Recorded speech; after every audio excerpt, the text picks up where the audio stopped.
Sir एक बार आप PPT. हाँ श्योर, मैं पीपीटी करता हूँ।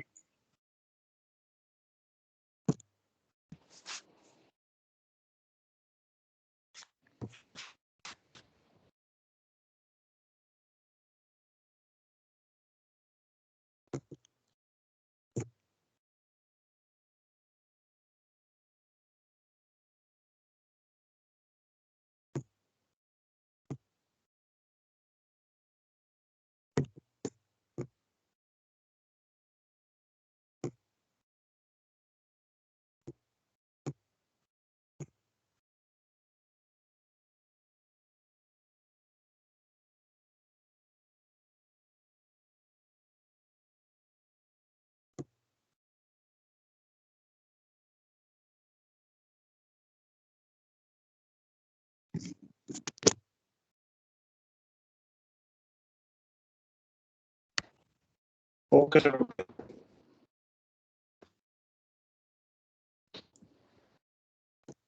We start now? Yes, sir, started. Okay, so very good morning to all. Sir, I am the organizing committee of. Hello. Sir, एक minute wait करें sir. One second. Good morning, everyone. Myself, Dr. Bhupender Singh, working as the assistant professor in Department of Shalit under Srimati Urmila Devi Ayurveda Medical College, Sultanpur. I welcome you all on another day of Ayush 2022 webinar series.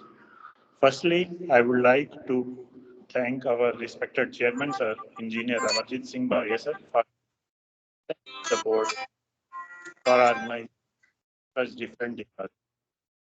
I also would like to thank our principal, ma'am, Dr. Meenakshi Nath, and vice principal, ma'am, Dr. Mridu Sharma, for their valuable support and guidance. A very warm welcome to our faculty members and all the viewers who have joined and supporting us consistently.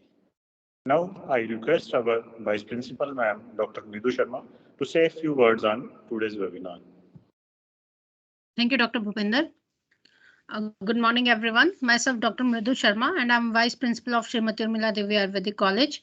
I would like to extend my thanks to our the Chairman, Engineer Amarjit Singh Walia, and Principal Dr. Meenakshi Nath for their efforts and support. I would also like to thank our coordinators for this Ayush Vibodhini series, Dr. Deepika Minhas, Dr. Pooja Thakur, Dr. Jyoti Sarowa, and Dr. Sonika Jarayal. And I would also like to welcome and thanks our speaker, Dr. Adil Khan from Bhopal, who has kindly accepted our invitation and be a part of this webinar series. Thank you, sir. Thank you for joining. Over to you, Bhupinder sir. Okay, thank you, ma'am. Now I wholeheartedly welcome our today's guest speaker, Dr. Adil Khan, sir. Now time to give you the brief idea about Dr. Adil Khan's professional life. He has done his UG from Rajiv Gandhi University of Health Sciences, Bangalore, and post-graduation from WEMU Institute of Ayurveda and Research. He has also done his postgraduate diploma in emergency medical science from Ruhila. He has published so many articles in national and international journals. He has also conducted various workshops and lectures on many topics of health. He has performed about 2 and rectal surgery. Presently, he is working as an assistant professor in Department of Allen Ayurveda College and Hospital. So it's our privilege to have such a personality to present to this topic and share his eminent knowledge with us. Now, I request our today's guest speaker, Dr. Adil Khan, sir, to continue the session. Over to you, sir. Thank you, sir. Respected chairperson of Srimati Urmila Devi Ayurvedic College, respected principal ma'am, vice principal, coordinator, and all the delegates, a very good morning to all. I am highly thankful to organizing committee to make me a part of this Vidyotini series. And I'm also thankful to Dr. Bhupinder Singh for giving such a beautiful introduction of mine. Sir, I want to add a little more to my introduction. As you also know, our Guru, Dr. Kulwant Singh sir, I just want to pay my tribute to my Guru, Dr. Kulwant Singh sir has achieved so many awards Among them, he achieved Lifetime Achievement Award from the Government of India. He also achieved Acharya Sushruta Award from BHU. So, sir has taught me the science of शल्य. जो बोलते हैं ना कि जो शल्य के 6 गुण होते हैं, शौर्यम, अश्वक्रिया, शस्त्रक्षम, असहित, वेपतु, असमोश्च, तो सर ने कूट कूट कर डाले हैं. कूटने से आप समझ जाएंगे कि कूटना शब्द क्या है यहाँ पर. तो is my Guru and these are some of the newspaper cuttings of surgeries which I have done in Allen Institute in recent years. So you can see here I have treated one complex fistula also in my institute. So today's webinar is all about the fistula. So I have put these paper cutting in this my slide. You are able to see all these slides, sir? Screen आपको दिख रही है sir? Yes, sir. Slides are visible. Okay. Okay. Sir, actually, before we start to fistula, we must understand the anatomy of anal canal. Then only we will understand the fistula. Sir, that shloka is not actually, that shloka is in Sanskrit. The fonts are not supporting in my mobile. It is Shariram Sarvada, Sarva Sarvada Vedyo Bhishak, Ayurvedam Sakatsem Vedalok Sukha Pradam. It means those who know the science of Shariram Sarvada, anatomy. So if once you know the science of anatomy, then only those who know the science of anatomy, he will be able to understand the whole Ayurveda. So that shloka, it means like that. This is the anatomy of anal canal. So I will discuss in brief about the anatomy because I will be more focused on the clinical aspect. So anatomy, as you all know, this is the rectum. You can see upper portion is the rectum. It is the continuation of large intestine, and it is 12.5 centimeter long, 5 inches long, and it starts from the third sacral vertebra and ends in the tip of the coccyx. So here, what we have to understand, tip of the coccyx you can find from outside. It is just above and below the 2 to 3 centimeter in front of the coccyx, tip of the coccyx. So one can understand while examining the anal canal that tip of the coccyx we can feel from outside, and from there you can understand the anal canal starts.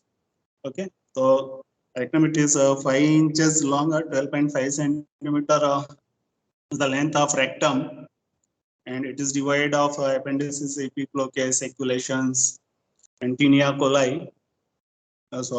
So from below the rectum there is a you can say a pelvic diaphragm, and from the pelvic diaphragm anal canal starts.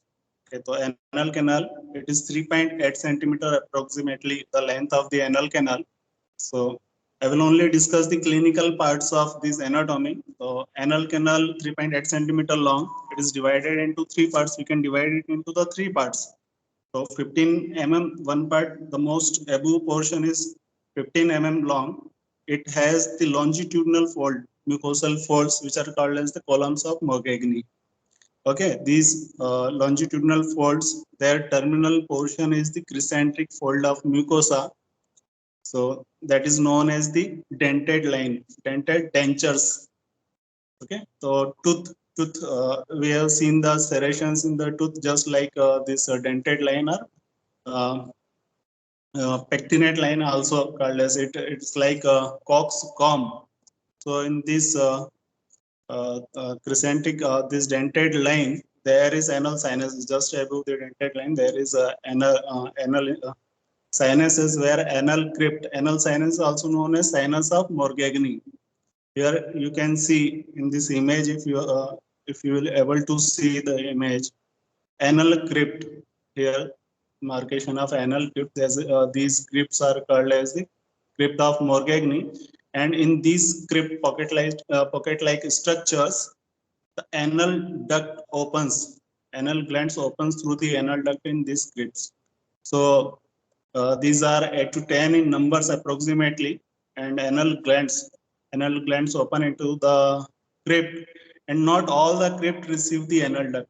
Okay, only few crypts receive the anal duct, mostly 6 and 12 o'clock position. If you look the proctological clock, so 6 and 12 position is very important. And why these crypts are most important? Because just that fistula that occur in that area is just because of the cryptoglandular infection. So that's why the crypts are most important thing to know. So from there, the below area is the pecten area, which is the transitional zone.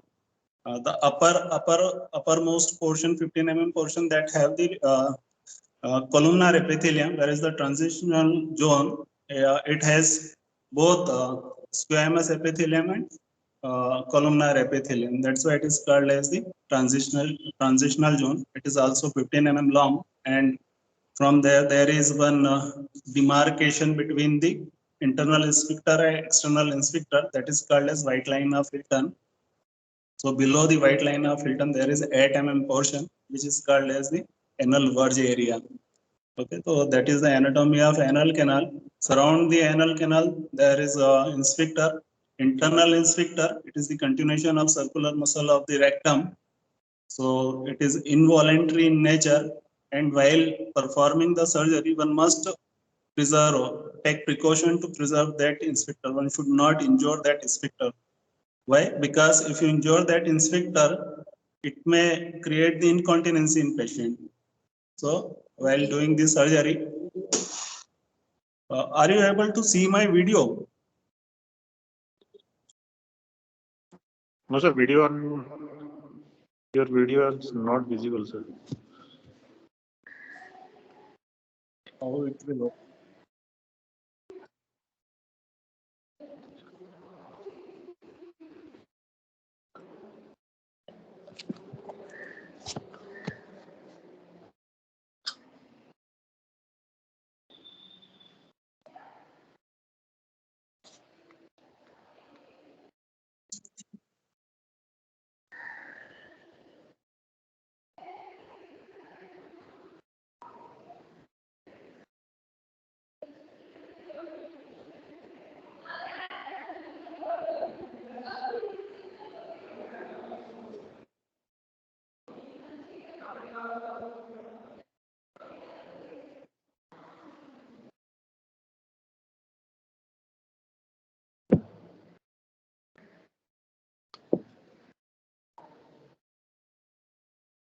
Sir video दिख रहा है आपको? नहीं sir, video नहीं दिख रहा। आप तो प्रेजेंटेशन जो थी वो भी नहीं दिख रही है। प्रेजेंटेशन दिख रही है ना सर? नहीं सर, अब नहीं दिख रही है।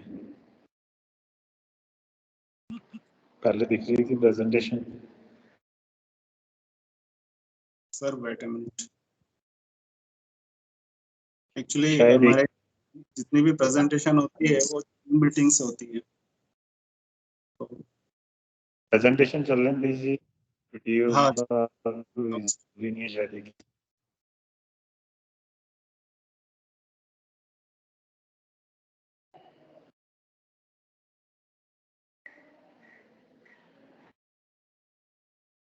ठीक है सर, आप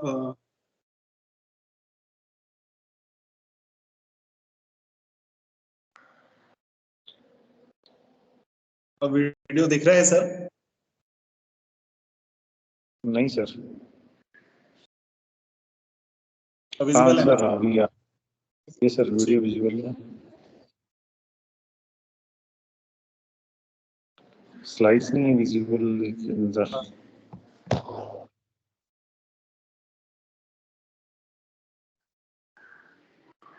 ठीक है सर। अब yes sir.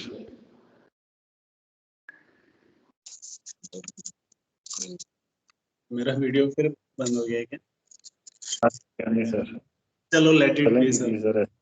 So I was talking Okay, about the anal glands, which are 4 to 8 in numbers, anal glands, and they are sir इनकी लोकेशन अगर देखेंगे तो they are directed outwards and downwards. They never goes beyond the pectinate line. Okay, and जैसे कि मैंने कहा कि half of the जो crypts होते हैं, they are divide of anal canal. They don't have opening of anal canal. So Sir, not only sorry Uh, for the ji. interruption. Can you please play these slides in landscape mode, sir? Yes, sir. Okay. Thank you. That's quite okay, sir. Thank you very much. Okay. Thank you. So, inspector, internal inspector.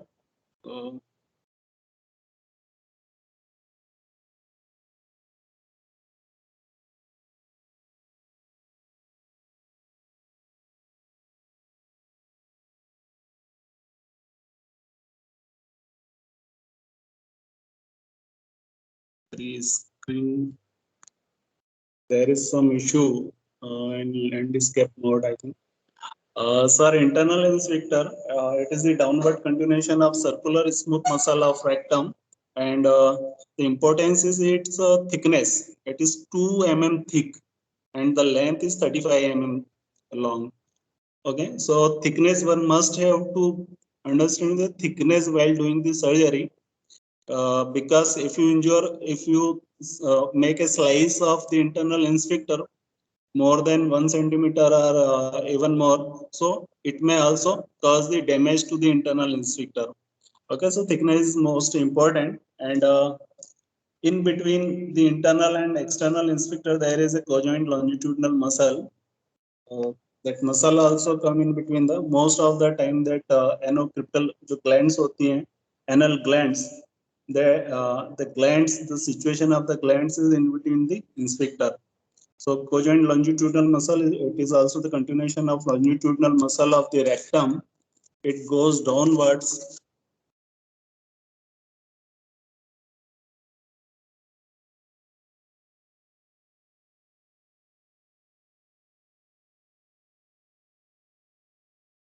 I think my slides are stucking.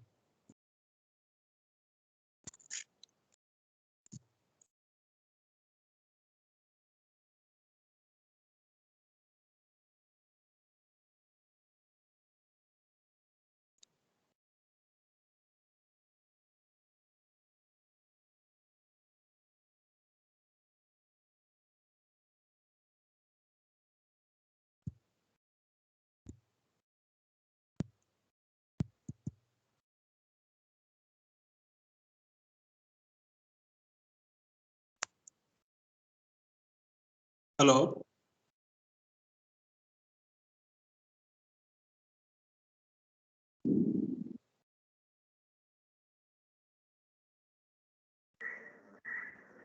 Hello. Hello, yes, sir. Wait a minute.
Sir आपको video दिख पा रही है?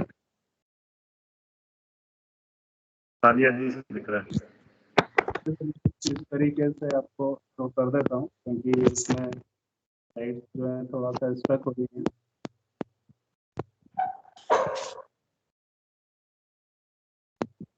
तो मैं बता रहा था आपको, ये इंस्पेक्टर्स हैं। यहाँ पर आपको एक्सटर्नल इंस्पेक्टर आपको देखने को मिलेगा। यहाँ पे इंटरनल इंस्पेक्टर जो होता है, इंटरनल इंस्पेक्टर जो स्टेट मसल्स होती है, स्टेट मसल्स का बना होता है। Here you can C internal inspector this one.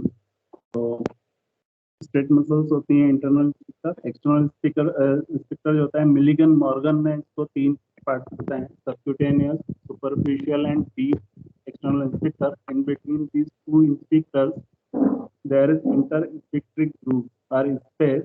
Most of the time जो एनल ग्लैंड्स होती हैं उनकी जो पोजीशन होती है वो यहाँ पर होती है, and from there it may get infected and cause the anal fistula, because the first abscess will create and then that abscess burst open to create an anal fistula. So here you can see external inspector, all the 3 parts. Subcutaneous part, most lowermost portion is called as the subcutaneous part. Then middle portion is called as the superficial part, where it connects coccygeal raphe with the coccyx, and exterior portion connected. It make some part of the perineal body. So that is the external inspector, and deepest part is the most proximal part of external inspector. Is very much close. So now comes the fossa. These are some of the space. One must understand the space because most of the time that infection that is spread throughout the pelvic region just because of these space or fossa. So here you can see istiorectal fossa. Istiorectal fossa, it has 2 space, perianal space and istiorectal space. That is also called as the istioanal space. So it is a wedge shaped space which is filled with elastic fatty tissues which provide the easy expansion of rectum and anal canal during the defecation. So that is called the istiorectal space. And below from here, some fibers of longitudinal muscle in between these inspectors, that longitudinal muscle that spread some fibers. That fibers that interlace the external and internal inspector. So internal inspector, these fibers are pierce the internal inspectors and they join the mucosa of anal canal. They are called the Treads muscle fibers. Technically, it is important. Are you able to hear me? Yes, sir. Yes, sir. Yes, sir. Sir ये बहुत important point है sir, जो लोग practice करते हैं.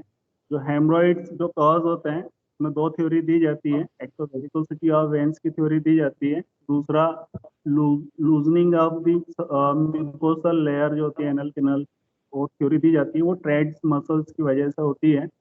Trades जो scientist है उन्होंने इसको इन्वेंट किया था. जो फाइबर्स आते हैं यहाँ से, ये फाइबर्स जो है सब म्यूकोसा को होल्ड कर रखते हैं, जिनको ट्रेड्स मसल फाइबर बोलते हैं.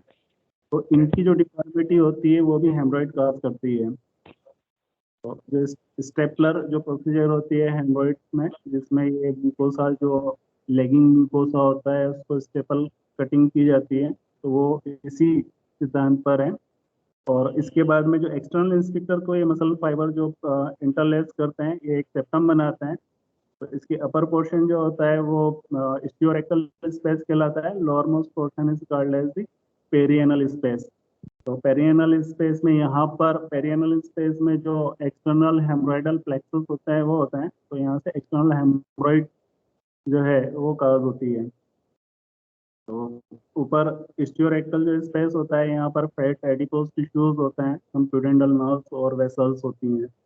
इसके अलावा जो है ये आपका यहाँ पर ये सुप्रालेवेटर स्पेस कहलाता है. सुप्रालेवेटर स्पेस के बाद में यहाँ पर आप देखेंगे post anal space. Post anal space है बहुत इंपॉर्टेंस है पोस्ट एनल स्पेस की. पोस्ट एनल स्पेस में यहाँ पर डीप पोस्ट एनल स्पेस होता है और सुपरफिशियल पोस्ट एनल स्पेस होता है. डीप पोस्ट एनल स्पेस आप देखेंगे पोस्टीरियरली जो होता है लिवेटर एनाई मसल और आपका एनोकॉक्सीजियल रेफे, एनोकॉक्सीजियल लिगामेंट जो होता है इन बिटवीन, इसमें ये जो होता है डीप पोस्ट एनल स्पेस होता है. तो डीप पोस्ट एनल स्पेस जो होता है, यहाँ से आपको दिखाता हूँ. डीप पोस्ट एनल स्पेस ये एक वे प्रोवाइड करता है दोनों istiorectal फोसा को ज्वाइन करने के लिए. तो जो सेप्सिस होता है वो यहाँ से स्प्रेड होकर एक istiorectal फोसा से दूसरे istiorectal फोसा में एक कनेक्टिविटी प्रोवाइड करता है. तो जो हार्शू फिस्टुला डेवलप होता है वो यहाँ से होता है. डीप पोस्ट एनल स्पेस है। इसके जस्ट बिलो में जो है आपका एनोकॉक्सियल वेपर स्किन के बीच में सुपरफिशियल पोस्ट एनल स्पेस होता है। इसके अलावा जो है सब म्यूकोसल स्पेस होता है यहाँ पर। तो जो सब म्यूकोसल फिस्टुलास होते हैं, सुपरफिशियल फिस्टुलास होते हैं, दे में अदर फ्रॉम हियर इंटरइंस्पेक्ट्रिक स्पेस होता है। मोस्ट कॉमन जो 90% फिस्टुलास डेवलप होते हैं वो यहाँ से होते हैं, क्योंकि जो ग्लैंड्स होती हैं, एनल ग्लैंड्स होती हैं, वो उनकी सिचुएशन यहाँ पर होती है इन बिटवीन दी इंस्पेक्टर्स। तो इंटरइंस्पेक्ट्रिक स्पेस है, क्योंकि ये यहाँ से आपका पेरियनल स्पेस से भी कनेक्टेड रहता है। तो ये जो सेप्सिस होता है, ये सेप्सिस यहाँ से इंटरइंस्पेक्ट्रिक स्पेस से पेरियनल स्पेस में आ जाता है, और ये आप देखेंगे तो पेक्टिनेट लाइन से ये यहाँ पर जो है डक्ट के थ्रू कनेक्टेड है। तो इस तरीके से जो मोस्ट कॉमन फिस्टुला टाइप है इंटरइंस्पेक्ट्रिक फिस्टुला, जो 75% फिस्टुलास होते हैं वो इंटरइंस्पेक्ट्रिक फिस्टुलास होते हैं, वो यहाँ से डेवलप होते हैं इंटरइंस्पेक्ट्रिक स्पेस से। ओके, तो इसके अलावा जो है मतलब इसकी ब्लड सप्लाई और ब्लड सप्लाई देख लेते हैं इसमें। तो ब्लड सप्लाई सर इसमें जो जनरली होती है, सुपीरियर रेक्टल आर्टरी की ब्लड सप्लाई होती है। सुपीरियर रेक्टल आर्टरी है, सुपीरियर हेमोरॉइडल आर्टरी है, जो कि inferior mesenteric artery direct branch होती है।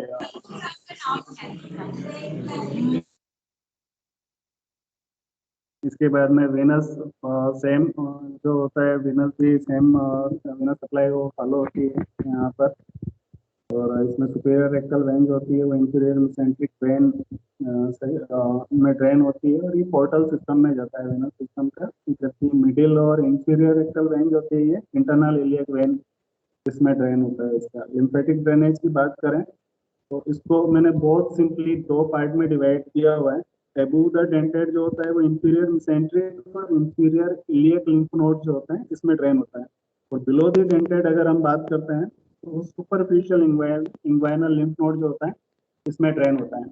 इसी तरीके से अगर इनर्वेशन नर्व सप्लाई की बात करें तो मैं सीधे इसमें इंस्पेक्टर की नर्व सप्लाई की बात करता हूँ यहाँ पर। तो जो इंटरनल एनल इंस्पेक्टर होता है ये सिंपैथेटिक L5 से इसको सप्लाई होती है, और पैरासिम्पैथेटिक जो होता है वो S2 S3 और S4 से इनर्वेशन मिलता है इसको। एक्सटर्नल एनल इंस्पेक्टर की बात करें तो ऑन ईच साइड जो होता है ये इंफीरियर रेक्टल ब्रांच जो होती है इंफीरियर पोडेंटल नर्व की S2 और S3 इससे इसकी सप्लाई होती है, और पेरियनल ब्रांच जो होती है S4 की वहां से इसकी सप्लाई होती है।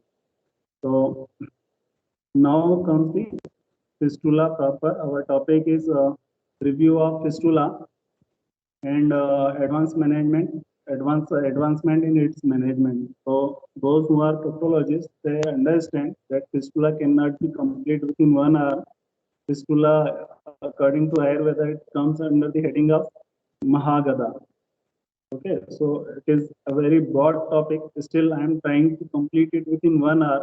So जैसे आयुर्वेद ने कहा भी है, घोरा साधी तुम दुखा सर्वैव भगंधरा। सुश्रुत निदान 4th चैप्टर का ये श्लोक है सर। तो घोर साध्य यानी कृच्छ साध्य इसको बताया। सारे भगंधर जो होते हैं वो डिफिकल्ट टू ट्रीट होते हैं। Why they are difficult to treat? Just because of their infective nature, just because of most recurrence rate.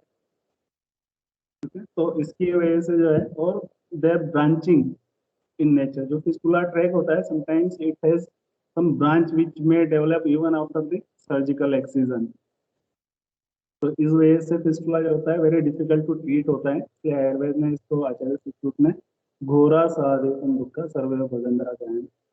तो now comes the भगंधरा. So it can be defined as a fistula is a tract which is lined by unhealthy granulation tissue.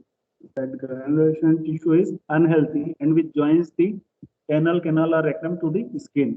So very simple C definition है।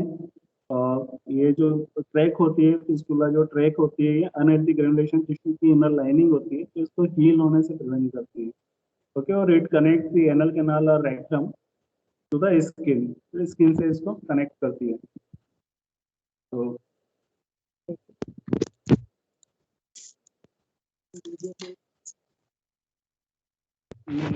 Laptop पे slide चला sir, आपको दिख रही है slide? ये Yes, sir. थोड़ा सा शेक होगा सर, क्योंकि मैंने फोन को होल्ड किया हुआ है। हाँ जी सर, कोई बात नहीं। कंसंट्रेशन। ओके, तो इटियोलॉजी और पैथोजेनेसिस की बात करें तो it develop from a cryptoglandular abscess. Most of the time 90% जो फिस्टुलास डेवलप होते हैं, पेरियनल रीजन के जो फिस्टुलास होते हैं, they develop from cryptoglandular infection. Here dramatically I am trying to demonstrate you how a fistula develop. तो जैसे बोला गया आयुर्वेद में कि अपक्व का पक्वा तो भगंदरा, ऐसा बोला गया है। तो abscess develop in perianal area because of the infection of the anal gland. So वहां से फिर वो या तो सर्जिकली रप्चर होगा, नीचे रख लेते हैं।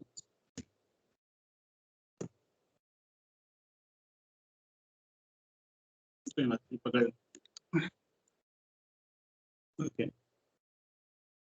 When that abscess it burst open or surgically if you drain the pus from there, so it may form the fistula in ano. So you can see clearly the diagrammatic presentation of fistula. Here you can see clearly the abscess in perianal area. It burst open. That from there patient cause the repeated suppuration of pus, sometimes blood, flatus, fecal matter, okay, or mucus. So and that track it never got healed, so it caused the fistula. Okay, apart from a cryptoglandular origin, there are some other causes which may also cause the fistula. There are the inflammatory bowel disease, Crohn's disease, ulcerative colitis, tuberculosis, yeah, anorectal fissure in ano, that also cause the fistula. Some foreign bodies like Thiersch wire, when we cure the rectum prolapse, तो उसमें थियर्श wiring की जाती है। तो वो जो थियर्श wire होता है, it also cause the fistula in ano. Some trauma or malignancy of anorectal region can also create the fistula. So clinical features, most common clinical feature is the discharge of pus or blood. Most common feature होता है इसका. Then pain, it is because of the abscess, collection of the pus into the abscess.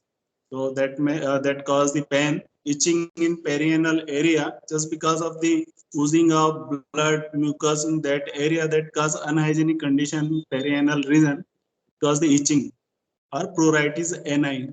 Okay, then discharge of flatus, feces through the fistulous opening, fever because of the infection, backache, diarrhea, skin excoriation, or in some cases the external opening is blocked, so patient discharge pus from the internal opening, and in some patient internal opening is blocked, okay, and the patient discharge pus from the external opening. So Acharya Sushruta also described it, Arvachin and Parachin fistula, blind internal and blind external fistulas.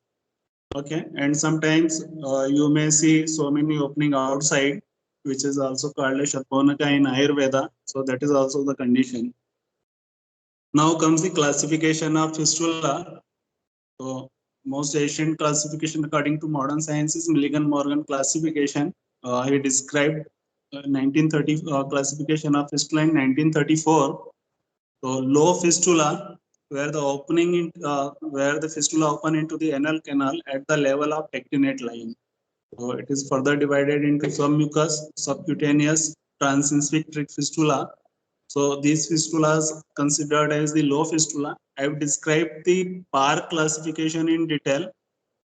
Okay, so Milligan-Morgan fistula, all the other fistulas which are except the submucous, subcutaneous, and transinspectric are comes under the high fistula. Okay, are those who open above the pectinate line comes under the heading of high fistula. Then Goliger, he described fistulas into 5 broad headings, which is subcutaneous fistula, it comprise only 5%.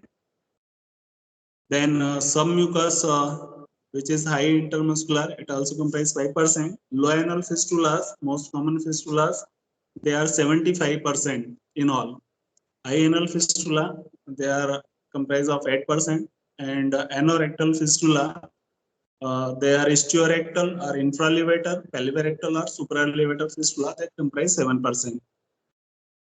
So this is the PAR classification. It described fistula in 1976 into the 4 main heading: interinspectric fistula, transinspectric fistula, supralevator and extralevator.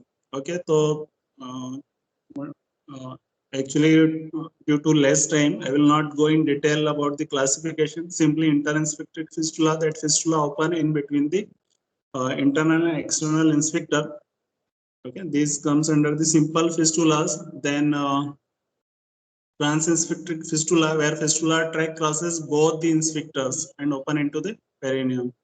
Okay, and suprainspectric fistula, where fistula tract, even though that open into the pectinate line, but it reach above the here you can see it reach above the levator ani muscle.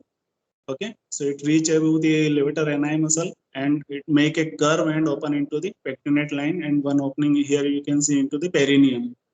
Okay, and the another is the extrainspectric fistula, where the fistula tract opens somewhere into the rectum.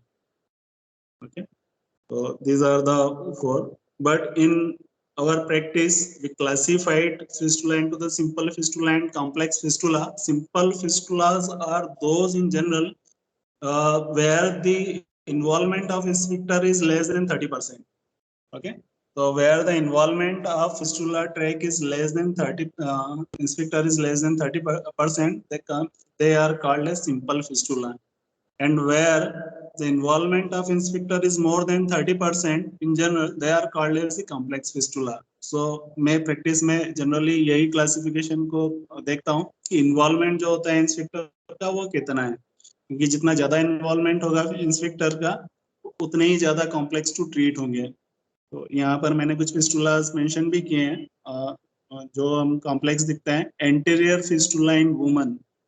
तो anterior fistula जो woman में होता है, actually there is morphological difference between the external sphincter of woman and men. इस पे एक research भी हुई है. तो मॉर्फोलॉजिकली वो जो डिफरेंस होता है, जो डिफेक्ट होता है वुमेन्स में, वो MRI से भी प्रूव हुआ है. तो इसलिए जो एंटीरियर फिस्टुला होता है वुमन के, वो डिफिकल्ट टू ट्रीट होते हैं. इसमें फिस्टुलोटॉमी या फिस्टुलेक्टॉमी नहीं करनी चाहिए.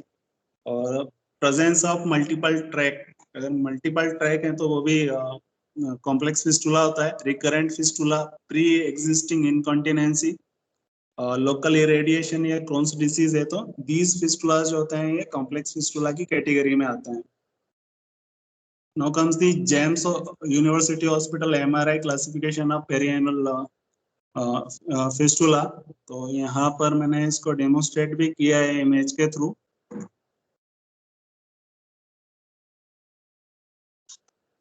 तो ये यहाँ पर आप देख सकते हैं. तो ये लीनियर फिस्टुला आपको दिखेगा यहाँ पर. तो यहाँ मैंने इसको डिस्क्राइब भी किया है. सिंपल लीनियर इंटरइंस्फिक्ट्रिक फिस्टुला आप यहाँ पर देख सकते हैं इमेज में. इसके बाद में ये जो फिस्टुला होता है ये भी इंटरइंस्फिक्ट्रिक फिस्टुला होता है. ये ग्रेड 2 कहलाता है, जहाँ पर जो एब्सेस है वो बस्ट ओपन होता है. यानी कि इंटरइंस्फिक्ट्रिक फिस्टुला विद एब्सेस अगर है, वहाँ पर सेप्सिस है, तो ये ग्रेड 2 में कहलाता है. इसके बाद में ग्रेड 3 जो होता है, ये यहाँ पर transsphincteric fistula you can see in the image. Transsphincteric fistula है ये, तो दोनों इंस्फिक्टर को क्रॉस कर रहा है. ये ग्रेड 3 में कहलाता है. और इसी तरीके से ट्रांसइंस्फिक्ट्रिक फिस्टुला विद एब्सेस अगर है, अगर MRI स्कैन में आप देख सकते हैं यहाँ पर जो इको है उसकी, फिस्टुला की इको यहाँ पर इमेज आपको दिखेगी. तो ये एब्सेस के साथ में होता है, तो हम इसको ग्रेड 4 बोलते हैं. और ग्रेड 5 जो होता है वो सुप्रा लिवेट, एक्स्ट्रा लिवेटर जो फिस्टुलास होते हैं, हाई एनल फिस्टुलास जो होते हैं, वो ग्रेड 4 में ग्रेड 5 में कहलाते हैं. ओके, तो now comes the physical examination. तो हमने थरो हिस्ट्री पेशेंट की लेनी होती है. थरो हिस्ट्री लेने के बाद में हम इंस्पेक्शन और पैल्पेशन पेशेंट की करते हैं. इंस्पेक्शन में हमने देखना होता है कि how many tracks are available, कितनी ट्रैक्स आपको दिख रही है वहां पर, मल्टीपल ट्रैक्स हैं या 1 ट्रैक है. इसके अलावा गुड सेल्स जो साइन होता है, इससे भी हम फिस्टुला को रूल एक आइडिया लग जाता है कि फिस्टुला ट्रैक कहाँ पर ओपन होगी। इसके लिए हम जो है पेशेंट को लिथोटोमी पोजीशन में लेते हैं और एक इमेजिनरी लाइन जो एनल को क्रॉस करती है, इमेजिनरी लाइन यहाँ पर हम लोग जो है वो जब एक ट्रांसवर्स इमेजिनरी लाइन एनस से जो है इसको करते हैं तो ये इसको दो पार्ट में डिवाइड करते हैं, आपका एंटीरियर और पोस्टीरियर में। तो एंटीरियर में जितनी भी ओपनिंग्स होती हैं near to 3.75 centimetre near to anal opening जो होती है वो सारी स्ट्रेट ओपनिंग होती है उनकी 6 o'clock पोजीशन में। और जितने भी फिस्टुला जो होते हैं वो दूर होते हैं, 10% बिलो होते हैं पोस्टीरियर, उसमें वो सारी उनकी कर्व ओपनिंग होती है और वो 6 o'clock पोजीशन में जाती है। वो बिलो दी हॉरिजॉन्टल लाइन होते हैं। तो ये गुडसेल्स रूल जो होता है इसका एक्सेप्शन वही है, 3.75 सेंटीमीटर से दूर अगर यहाँ पर है जितने भी फिस्टुला ट्रैक होते हैं वो कर्व ओपनिंग रखते हैं। तो नाउ कम्स दी प्रोबिंग जो होती है it should be very gentle, क्योंकि क्या होता है sometimes due to pain patient को जर्क आता है तो क्या होता है आर्टिफिशियल ट्रैक के बनने के चांसेस होते हैं वहां पर। तो इसलिए जो है बहुत जेंटली करना है। Malleable probe we have to use. Malleable जो प्रोब होती है जनरली सिल्वर या कॉपर की प्रोब हम लोग यूज करते हैं। इसके अलावा जो प्रोब होती है इसकी जो प्रोसीजर है इसमें आपको the probe is directed into the fistula tract from external opening with one hand while the finger of the opposite hand is inserted into the anal canal to feel the point of probe for its proper guidance। तो एक हाथ से आपका एक finger जो होता है आपका वो एनल कैनाल में होगा, दूसरे फिंगर से आपने प्रोबिंग करनी है। ओके तो जनरली डिजिटल एग्जामिनेशन का भी यहाँ पर बहुत इंपॉर्टेंस होता है। जब आप इंस्पेक्शन करते हैं और पैल्पेशन करते हैं तो एक फिंगर जो आपकी फिंगर है अपने फिंगर को भी एजुकेट करना है। तो सर फिंगर को एजुकेट करने के लिए आपको उसको किसी स्कूल में दाखिला कराने की जरूरत नहीं है, उसको ट्यूशन कराने की जरूरत नहीं है। आपको पता होना चाहिए कि एनल कैनाल की लेंथ कितनी है। सपोज ये आप मेरी फिंगर देख रहे हैं, मुझे लगता है कि 38 mm यहाँ पर आता है। ओके तो मेरी फिंगर को पता है कि एनल कैनाल की लेंथ जो है इतनी है। अब मैं फिंगर यहाँ से इसको 15 mm थोड़ा सा और नीचे खींचता हूँ, यानी इतना अगर मैं इसको विड्रॉ करता हूँ तो यहाँ पर मुझे पेक्टिनेट लाइन पता चल जाएगी। अब पेक्टिनेट लाइन पर मैं एनल जो फिस्टुला ट्रैक है जो उसकी इंटरनल ओपनिंग है उसको फील करूंगा तो मुझे इंड्यूरेटेड मार्जिन दिखेगी फिस्टुला की इंटरनल ओपनिंग की। तो फिस्टुला इंटरनल ओपनिंग की जो इंड्यूरेटेड मार्जिन में उसको फील कर सकता हूँ। बाहर से जो एक्सटर्नल ओपनिंग है मैं जब इसको रब करूंगा यहाँ से या होल्ड कर कर अगर मैं इसको खींचता हूँ तो मुझे अंदर एक पिट महसूस होगा। इस तरीके से मैं जो है फिस्टुला ट्रैक को फील कर सकता हूँ फिंगर से। तो डिजिटल एग्जामिनेशन हमने हर पेशेंट की करनी ही चाहिए, क्योंकि बेली एंड लव जो है उन्होंने तो मेंशन भी किया है, if you are not putting your finger you are putting your foot, you may put your foot into the patient's anus. तो हिंदी में अगर कहें तो आप अगर डिजिटल एग्जामिनेशन नहीं कर रहे हो तो आप पेशेंट को लात मार रहे हो। तो आपने डिजिटल एग्जामिनेशन जो है पेशेंट की करनी होती है तो वो करनी ही चाहिए। तो अपार्ट फ्रॉम दिस इन्वेस्टिगेशंस, तो जनरल इन्वेस्टिगेशंस में कंप्लीट ब्लड काउंट हमने देखना है यहाँ पर पेशेंट का। ल्यूकोसाइट काउंट्स हमने यहाँ पर देखना है जो बड़े होते हैं। इरिथ्रोसाइट सेडिमेंटेशन रेट जो होता है ये भी जनरली इन्फेक्शियस कंडीशंस में बढ़ा हुआ होता है। मोंटॉक्स टेस्ट यहाँ पर हम ट्यूबरकुलोसिस या जो जितने भी इम्यूनो कॉम्प्रोमाइज डिसीज हैं उसको रूल आउट करने के लिए मोंटॉक्स टेस्ट हम यहाँ पर परफॉर्म करते हैं। इसके अलावा pre operative culture and sensitivity जो होती है वो हम लोग यहाँ पर करते हैं। इसके अलावा इमेजिनरी स्टडीज में फिस्टुलोग्राफी में जो है डाई पेशेंट के फिस्टुला ट्रैक में इंसर्ट की जाती है। इसके बाद multiple x-rays we use to take fistula region. तो ये हेल्प करता है आपको फिस्टुला ट्रैक के जो है इंटरनल ओपनिंग एक्सटर्नल ओपनिंग और जो ट्रैक के कर्वेचर्स हैं या ब्रांचिंग है उसको आइडेंटिफाई करने में। अपार्ट फ्रॉम दिस एंडोएनल या एंडोरेक्टल अल्ट्रासाउंड जो होता है it also helps to identify the fistula tract, but it does not helps in the to identify the internal opening। okay? तो MRI स्कैन जो होती है ये और एडवांस प्रोसेस है, MRI के जरिए से आप जो होता है इसकी जो ब्रांचिंग है, आप ब्रांचिंग का पता लगा सकते हैं, या फिर सेप्सिस जो एब्सेस डेवलप हो रहा है, आप एब्सेस का पता लगा सकते हैं। CT scan also helps in rule out the fistula tract. Barium enema small bowel series also helps. Anal manometry, तो एनल मैनोमेट्री जो होती है जनरली आपने देखना होता है कि पेशेंट इनकॉन्टिनेंसी तो नहीं है ड्यूरिंग ऑपरेशन, तो एनल मैनोमेट्री होती है आपकी इंस्फिक्टर की पेटेंसी को बताती है, कितने पेटेंट हैं।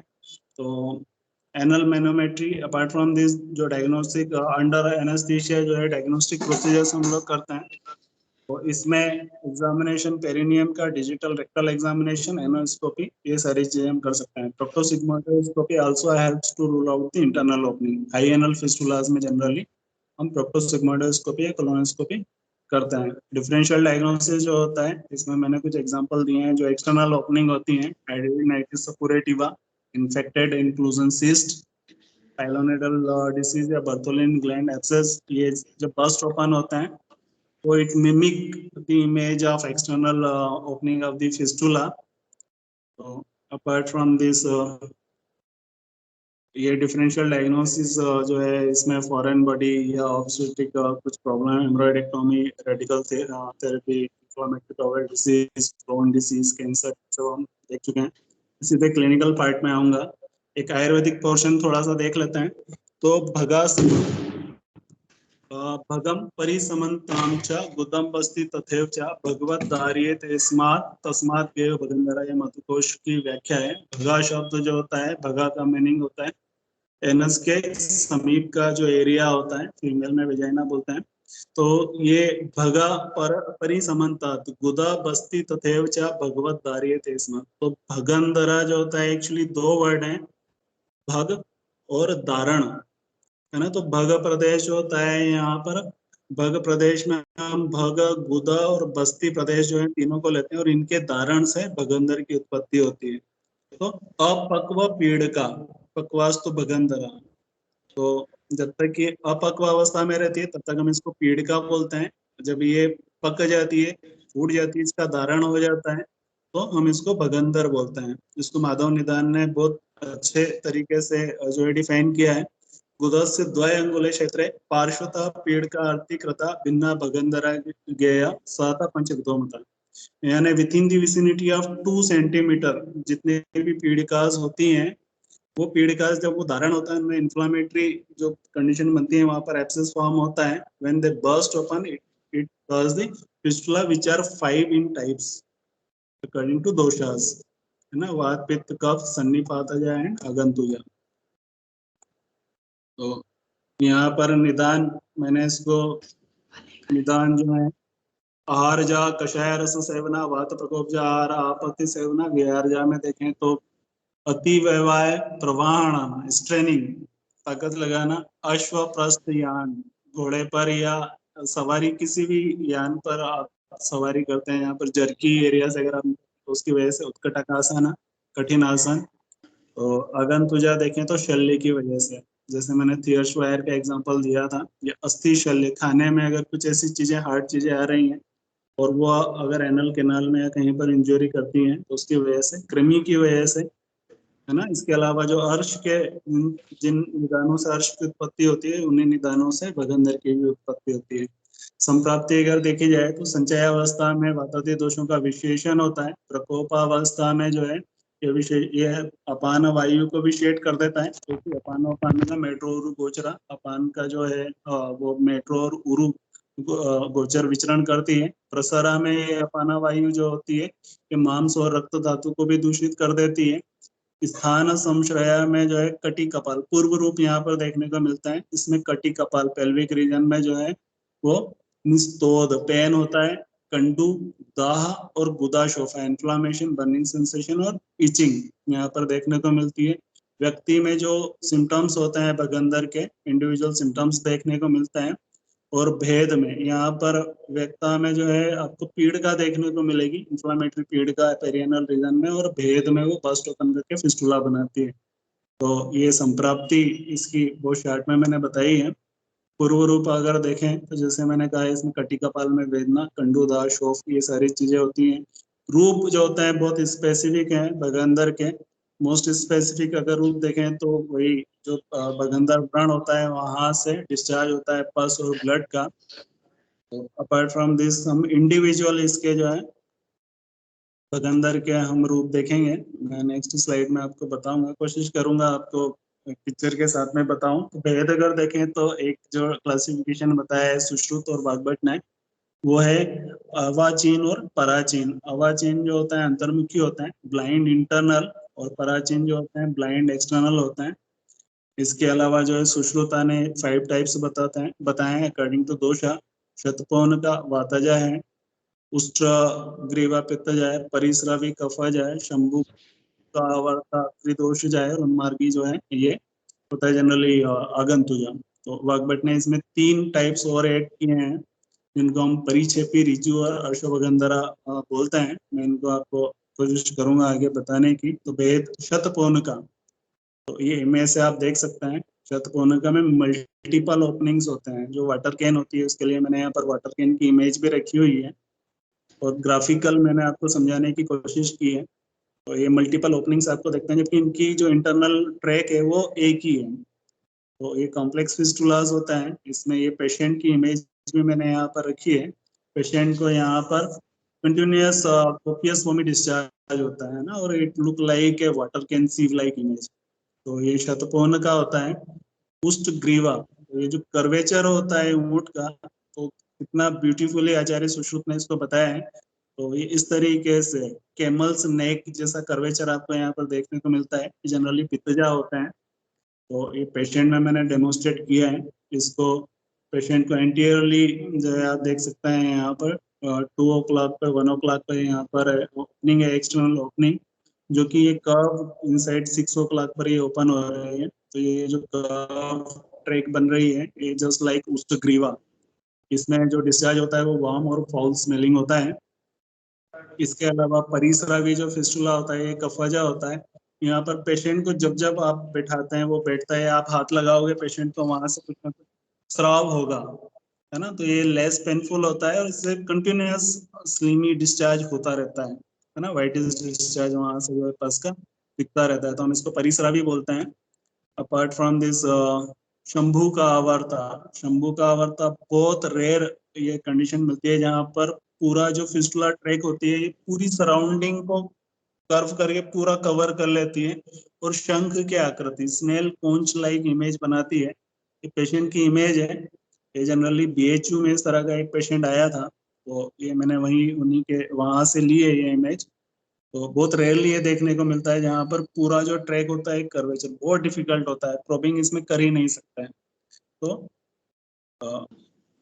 इसमें इफ्टेक करते हैं, इंटरसेक्शन ऑफ फिस्टुला ट्रैक, या फिर जो लिफ्ट है लाइगेशन ऑफ इंटरस्पिक्टिक ट्रैक, तो वो जो है सर्जरीज यहाँ पर परफॉर्म कर सकते हो। अपार्ट फ्रॉम दिस शंखावर्ता जो है उन्मार्गी, तो यहाँ पर मैंने ये थियरशवायर का एग्जांपल दिया हुआ है। ये अगंतुजा होता है और नॉन क्रिप्टोग्लैंडुलर इसमें होता है। ये थियरशवायर की वजह से इसको पेशेंट को फिस्टुला ट्रैक बन गई थी यहाँ पर। तो ये रेक्टल प्रोलैप्स के ट्रीटमेंट के बाद में जैसे ये थियरशवायर को रिमूव किया, फिस्टुला ट्रैक जो है ऑटोमेटिकली हील हो गई। तो परिक्षेपी, परिघा जो होता है जो घरों के आसपास में जो ट्रेंच या जो नाली खोदकर जो बनाया जाता है, तो ये फोर्ट के साइड में यहाँ पर ट्रेंच आप देख सकते हो। ये मैंने इसका एग्जांपल भी दिया है कुछ इस तरीके से, जैसे हमने डीप पेरिनियल स्पेस देखा था हमने। तो वो जो स्पेस था वो कम्युनिकेट कर रहा था दोनों स्टियोरेक्टल फोसा को कुछ इस तरीके से। तो जो हार्शू फिस्टुला डेवलप होता है यहाँ पर आप देख सकते हैं, एक ओपनिंग इसके इस तरफ है राइट साइड में, एक लेफ्ट साइड में है। ये इंटरकनेक्टेड है बैक टू द परिघा की तरीके से। एनस को चारों तरफ से इसने एक ट्रेंच लाइक जो ऐसे कवर किया हुआ है, तो ये परिघा कहलाता है। वात और पित्त की वजह से ये होता है परिक्षेपी। ओके, तो पेशेंट को यहाँ से पस ब्लड का होता है। इसके अलावा रिजू प्रिज्यू जो होता है ये सिंपल फिस्टुलास कहलाते हैं, सबम्यूकोसल या सबक्यूटेनियस फिस्टुलास वात और कफ की वजह से होता है। जो ट्रैक होती है वो स्ट्रेट होती है, इसमें लीनियर ट्रैक होती है और पेशेंट को पेन होता है। इसके अलावा अर्शोभगंधरा, तो जनरली ये फिशर इन एनो जो होता है सेंटिनल पाइल टैग और फिशर इन एनो की वजह से फिस्टुला ट्रैक बन जाती है। इसका मैंने यहाँ पर एक डेमोन्स्ट्रेशन के लिए एक फिगर भी रखा है, ग्राफिकल इमेज भी यहाँ पर रखी है। तो ये जो होता है फिशर इन एनो की वजह से होता है। तो साध्यता जैसे मैंने बताया कि सारे जो फिस्टुलास होते हैं वो कृच्छ साध्य होते हैं, और त्रिदोषजा भगंधरा और छत्रजा भगंधरा को आचार्य सुश्रुत ने असाध्य बोला है। इसके अलावा चिकित्सा जो क्लासिकल टेक्स्ट में जो चिकित्सा दी हुई है, तो क्योंकि टाइम कम है मैं बहुत ज्यादा डिटेल में नहीं जाता हूँ इसका, तो मैंने इसकी स्लाइड भेजी है आपको। तो हम बात करेंगे जो एडवांसमेंट है ट्रीटमेंट में, तो मैं सीधा एडवांसमेंट पे आता हूँ। कुछ पथ्य अपथ्य हैं यहाँ पर। एडवांसमेंट की आवश्यकता क्यों होती है, जैसे हमने देखा ये एग्जांपल के जरिए से बता रहा हूँ आपको कि पहले और अब में कितना डिफरेंस आ गया है। इसी तरीके से एडवांसमेंट जो है, पहले हम लोग बहुत छोटा सा मोबाइल इस्तेमाल करते थे, अभी एंड्रॉइड फोन्स आ गए हैं और ज़्यादा हम लोगों को ज़्यादा फीचर्स देखने को मिलते हैं। एडवांसमेंट जो होता है ये हमारी ज़रूरत है। तो जनरली जब मैं फिस्टुला ट्रीटमेंट की बात करता हूँ तो एक श्लोक बहुत फेमस है, वेद समूह संशय कराणम। आचार्य चरक बोलते हैं कि हमेशा जो आपका निदान है, जो आपकी चिकित्सा है, वो आपने वेद समूह वेद के जरिए ही कराना चाहिए। तो मॉडर्न ट्रीटमेंट की अगर बात करें तो कुछ ऑब्जेक्टिव्स जो है प्रोक्टोलॉजिस्ट रखते हैं, तो उन ऑब्जेक्टिव्स को ट्रीटमेंट में पूरा करना होता है। जैसे हमने पूरा जो सेप्सिस है उसको इरेडिकेट करना है, अपने फिस्टुला का जो हीलिंग है उसको प्रमोट करना है, सिम्टम्स को खत्म करना है, रिकरेंस को दूर करना है और इंस्पेक्टर को प्रिजर्व करना है, और पेशेंट की जो रिकवरी है वो भी फास्ट होनी चाहिए। तो मेडिकल थेरेपी अगर हम देखें यहाँ पर, तो इन्फ्लिक्सिमेब जो है एंटी ये मेडिसिन है, इन्फ्लिक्सिमेब इंफेक्शन के लिए यूज होती है। जनरली मेडिकल थेरेपी का यहाँ पर ज़्यादा रोल नहीं होता है।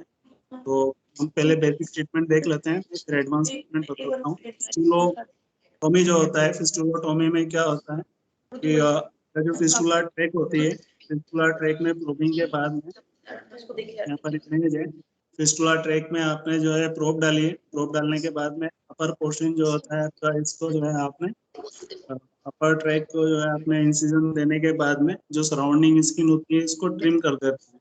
स्किन को ट्रिम करने के बाद में जो है आप यहाँ पर मार्सुपलाइजेशन करते हैं।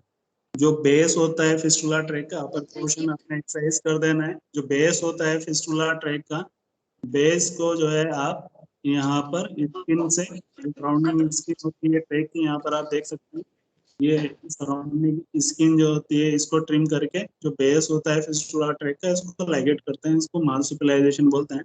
इसमें यहाँ पर ये दिखाया नहीं गया है। तो ये प्रिजर्विंग भी है एक्चुअली। यहाँ पर इंटरनल इंस्पेक्टर थोड़ी सी डीप ओपनिंग थी इंटरनल की, तो यहाँ पर इन्होंने इसको पूरा कट नहीं किया है। ये फिस्टुलोटॉमी कहलाता है। यहाँ पर पूरी फिस्टुला ट्रैक आपने एक्सरसाइज नहीं की है, सिर्फ अपर पोर्शन को एक्सरसाइज करने के बाद में उसका मार्सुपलाइजेशन कर देते हैं। इसके अलावा जो होता है फिस्टुलेक्टॉमी होती है। फिस्टुलेक्टॉमी जो प्रोसीजर होती है इसमें कंप्लीट एक्सिजन करना होता है। मैं आपको बताना चाहूंगा यहाँ पर जो फिस्टुलोटॉमी और फिस्टुलेक्टॉमी जो प्रोसीजर होती है, ये दोनों प्रोसीजर सिर्फ सुपरफिशियल या सबम्यूकोसल फिस्टुला जो होता है, यहाँ पर इंटरनल इंस्पेक्टर का इन्वॉल्वमेंट बहुत कम होता है, लेस देन 30%, या बहुत नॉमिनल होता है, तभी ये प्रोसीजर करनी चाहिए। अदरवाइज अगर इंटरनल इंस्पेक्टर को आपने इंजर कर दिया है तो पेशेंट को इनकंटिनेंसी हो जाएगी। तो इसके बहुत ज़्यादा एडवांटेज नहीं है फिस्टुलोटॉमी में, और जो वुंड बनता है वो भी बहुत बड़ा और गहरा बनता है। तो यहाँ पर ये कंप्लीट एक्सीजन किया हुआ है फिस्टुला ट्रैक का, you can see clearly in these images. तो इसमें ड्रेसिंग की भी आवश्यकता लगती है बार बार। तो इसके जो ड्रॉबैक हैं फिस्टुलोटॉमी और फिस्टुलेक्टॉमी के, इसमें रिकवरी बहुत देर से होती है और इनकंटिनेंसी के चांसेस होते हैं, और जो स्कार या फरो जो सेपरेशन होता है यानी कॉस्मेटिक बाइफर्केशन जो है वो भी देखने को मिलता है, और बहुत गंदा सा स्कार बनता है। इसके ड्रॉबैक हैं। इसके बाद में फिर सेतोन जो है, सेतोन प्लेसमेंट जो होता है इसको हिप्पोक्रेट ने जनरली जो है इसको फर्स्ट टाइम हॉर्स टेल जो हेयर होता है उसको यूज किया था सेतों में। तो ये जो है सेतोनी लैटिन वर्ड है, सीता से डिराइव हुआ, जिसका मतलब होता है थिक और स्टिफ हेयर। ठीक है, तो इसमें दो तरह के जो है सेतोन यूज होते हैं, एक ट्रेनिंग सेतोन होता है और एक कटिंग सेतोन होता है। तो ट्रेनिंग सेतोन जो है वो लूजली लाइगेट किए जाते हैं, बहुत ढीले उसको बांधा जाता है ताकि सिर्फ वहां से पस का डिस्चार्ज हो और सेकेंडरी जो है फाइब्रोसिस वहां पर क्रिएट हो, वुंड हील हो जाता है। तो कटिंग सेतोन में इलास्टिक सेतोन यूज होते हैं, या फिर आयुर्वेदिक जो चार सूत्रा थ्रेड होता है वो भी कटिंग सेतोन कहलाता है, कटिंग थ्रेड कहलाता है। तो ये जो है कटिंग सेतोन में इसमें यूज करते हैं। जो मटेरियल होता है इसका वो नॉन एब्जॉर्बेबल होना चाहिए, स्लिपी मटेरियल नहीं होना चाहिए, और कंफर्टेबल टू पेशेंट होना चाहिए, और लेस इरिटेंट होना चाहिए। ठीक है, तो ये इसकी प्रोसीजर है। Procedure is very similar to kshar sutra ligation. यहाँ पर जो है हम प्रोब करते हैं पेशेंट, प्रोबिंग करने के बाद में इंटरनल ओपनिंग से प्रोब को बाहर निकाला जाता है, और प्रोब आई से जो है हम चार सूत्रा है जो भी आपका थ्रेड है सेतोन है उसमें इंसर्ट करके, तो फिर हम जो है वहां से खींचकर जो है इसको थ्रेड को लाइगेट कर देते हैं। तो जनरली मल्टीपल फिस्टुलाज में, रिकरेंट फिस्टुलाज में, कॉम्प्लेक्स फिस्टुलाज में हम इसको यूज करते हैं, या इंटीरियर फिस्टुला जहाँ पर फिस्टुलोटोमी या फिस्टुलेक्टोमी परफॉर्म नहीं कर सकते हैं वहां पर सेतोन जो है आप लाइगेट कर सकते हैं। तो टाइप्स में आपको इसके बता चुका हूँ। फाइब्रिन सीलेंट की अगर मैं बात करूँ तो फाइब्रिन सीलेंट जो होता है फाइब्रिन ग्लू। तो इसकी जो थ्योरी है मैं इसको सीधे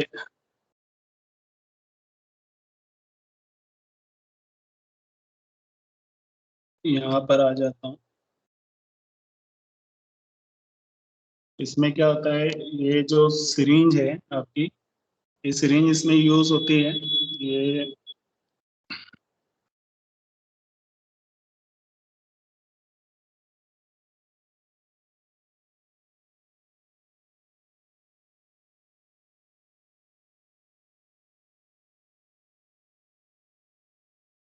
इसको, ये जो सिरिंज है इसको डुप्लोजेक्ट बोला जाता है। यहाँ पर हमारे पास में दो मटेरियल होता है, तो एक ऑटोलोगस, इसमें दो, एक कमर्शियल होता है और एक ऑटोलोगस, दो तरह के यहाँ पर फाइब्रिन सीलेंट यूज किए जाते हैं। तो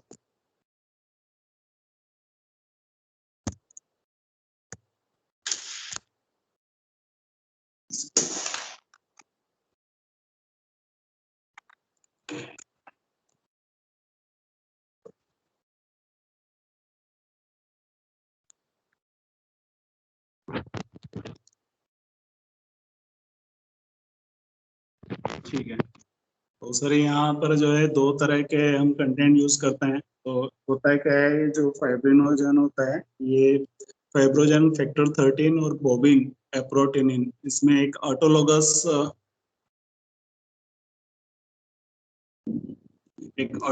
होता है जहाँ पर ह्यूमन ब्लड यूज किया जाता है फाइब्रिनोजन को सेपरेट करने के लिए वहाँ पर। तो ऑटोलोगस जो होता है वो पेशेंट का ही ब्लड 100 ml के आसपास ब्लड लेते हैं, फिर वहां से फाइब्रिनोजन लेते हैं। और फाइब्रिनोजन जब ये एक सिरिंज में जो है आपने फाइब्रिनोजन फैक्टर 13 और बोबिन एप्रोटिनिन जो है ये इस्तेमाल करना होता है, जैसे यहाँ पर आप देख सकते हैं। सेकंड जो होता है वहाँ पर थ्रोम्बिन और कैल्शियम होता है, ये इमीडिएटली जब यहाँ पर ज्वाइन करते हैं तो ये फाइब्रिन क्लॉट क्रिएट करते हैं। आप इसको इंजेक्ट कर देंगे, इसको इंजेक्ट जैसे हम वुंड पे करते हैं इंजेक्ट, तो ये यहाँ पर जो है फाइब्रिन क्लॉट बनाता है।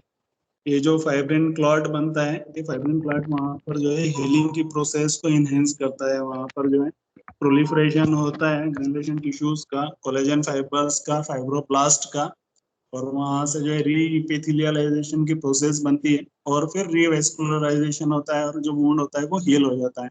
इसको एक इसमें ऑटोलोगस होता है और एक कमर्शियल होता है। कमर्शियल में जो होता है डोनर जो होते हैं उनका ब्लड लिया जाता है। पहले इसको डोनर का जो ब्लड होता है वो इसको पहले FDA ने अप्रूव नहीं किया था, क्योंकि वहां से इन्फेक्शन के चांसेस बहुत ज्यादा होते थे, और HIV और हेपेटाइटिस बी के।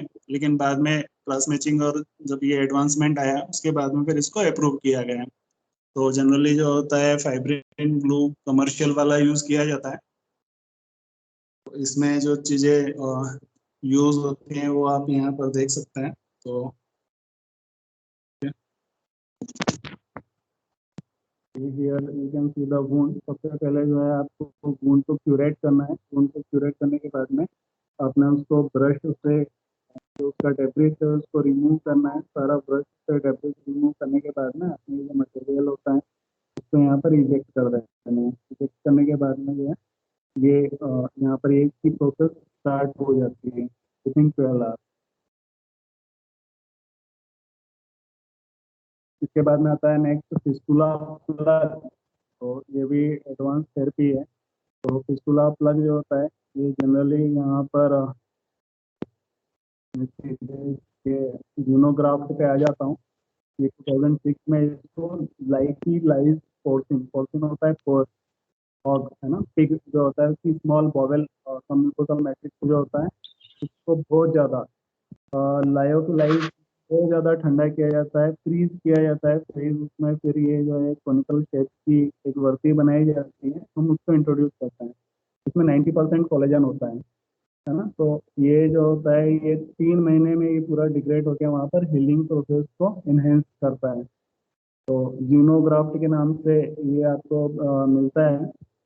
और इसके बाद में समटाइम्स जो होता है लिफ्ट के साथ में भी इसको है ना, लिफ्ट होता है लाइगेशन ऑफ इंटरफिस्टुलर ट्रैक्ट, इंटरफिस्टुलर फिस्टुलर ट्रैक्ट। तो लिफ्ट के साथ में जो है फिर ये जीनोग्राफ्ट को ये भी इस्तेमाल करते हैं। इंटरफिस्टुलर ट्रैक्ट से इंटरइंस्पिक्ट्रिक स्पेस से आप फिस्टुलर ट्रैक्ट को प्रोबिंग के जरिए से वहाँ से उसको ट्रेस करेंगे, वहाँ से उसको लाइगेट करते हैं। जो एक्सटर्नल ओपनिंग होती है तो पोरिंग करने के बाद में वहाँ पर जो है आपने जीनोग्राफ्ट को इंसर्ट कर देना है।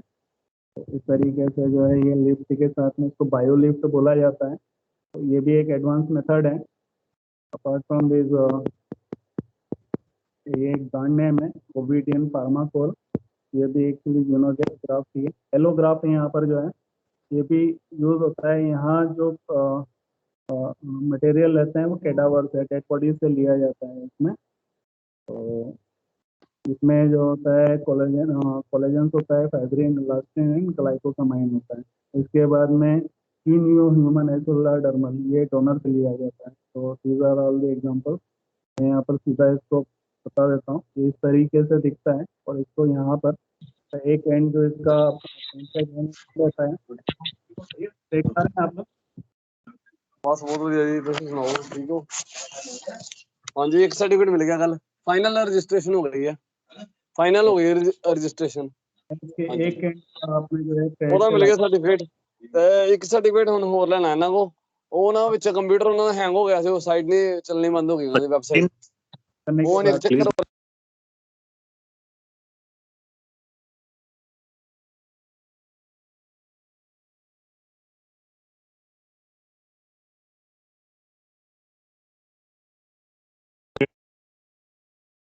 Sir, you're muted. Unmute yourself.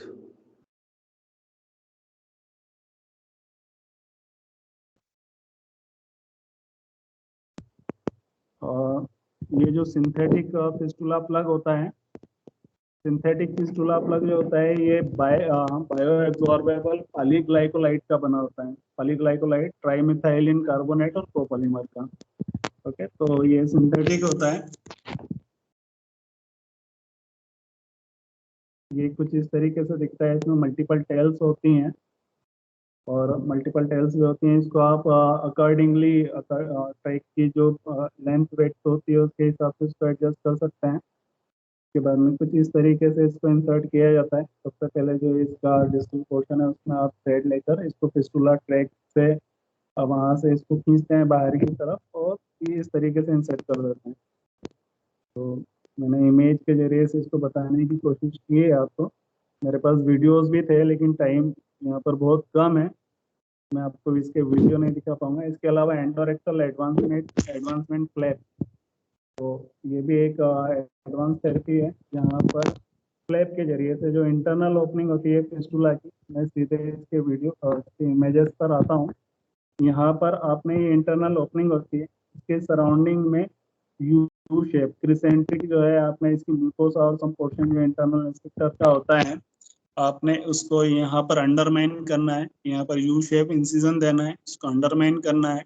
जो इंटरनल ओपनिंग है, इंटरनल ओपनिंग को जो है आपने एक्सरसाइज कर देनी है। एक्सरसाइज करने के बाद में इसको क्लोज करना है। क्लोज के बाद में ये जो फ्लैप होता है इसको इंटरनल ओपनिंग के ऊपर ओवरलैप करके आपने इसको सुचर कर देना है। तो ये सुचर, इसको डेंटेड लाइन पे सुचर नहीं करना है, इसको अबव द डेंटेड लाइन जो है सुचर करना है आपको। तो ये जो है आपका फ्लैप, एडवांस फ्लैप कहलाता है। इसके अलावा डर्मल एडवांसमेंट फ्लैप जो है, ये भी एक प्रोसीजर है। इसमें मैं सीधे वीडियो पे आता हूँ। डर्मल एडवांसमेंट फ्लैप में जो फ्लैप होता है जनरली ये सुपरफिशियल सबक्यूटेनियस जो फिस्टुला ट्रैक होती है उसमें यूज करता है। यहाँ पर इंटरनल और एक्सटर्नल फिस्टुला ट्रैक जो होती है ये दोनों कवर हो जाती है इसमें। तो जो आपने स्किन लेनी है वो स्किन अराउंड आपने जो इंसिजन देना है वो इंटरनल फिस्टुला ट्रैक और एक्सटर्नल फिस्टुला ट्रैक दोनों के सराउंडिंग से लेना है। और ये जो आपका डर्मा फ्लैप है इसको अपने इंटरनल जो ओपनिंग है उसको एक्सरसाइज करने के बाद में इसके ऊपर ओवरलैप करते हुए यहाँ पर सूचरिंग कर देनी है। और जो एक्सटर्नल ओपनिंग होती है ये सेल्फ हील हो जाती है। यहाँ पर आप जो है एक्सटर्नल ओपनिंग क्यूरेट कर देते हैं। इसी में जो है V shape flap, Y shape flap और हाउस फ्लैप जो है ये भी यूज होते हैं इस तरीके से। तो इसमें दोनों एक्सटर्नल और इंटरनल ओपनिंग होती है, दोनों को आप कवर कर सकते हो आफ्टर प्रॉपर क्यूरेट।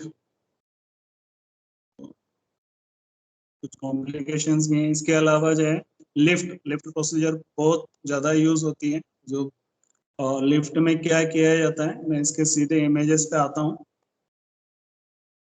यहाँ पर ये फिस्टुला ट्रैक जो है प्रोबिंग करने के बाद में इंटर इंस्पिक्ट्रिक जो ग्रूव होता है जनरली जिसको व्हाइट लाइन ऑफ फिल्टर बोलते हैं, तो ग्रूव पे से यहाँ से हम अप्रोच करते हैं फिस्टुला ट्रैक की प्रोब है। यहाँ से हमने अप्रोच की इंसिजन के बाद में, इसके बाद में एक कर्व्ड हुक या आर्टरी फोर्सेप के जरिए से फिस्टुला ट्रैक को यहाँ से हम एलिवेट करते हैं।